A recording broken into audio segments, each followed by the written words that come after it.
మనం సొంత ఇంట్లోకి వెళ్ళేటప్పుడు పాలు పొంగిస్తూ ఉంటాం కదా! చాలా మంచి శుభసూచకం అని చెప్పాలి.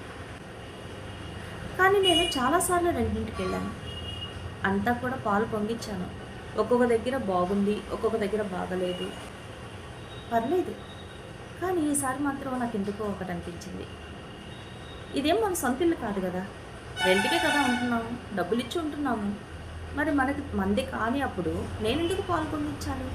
పాలు పొంగిస్తే మనకే మంచిది. నేనేం కాదనను. కానీ నాకెందుకో అనిపించింది.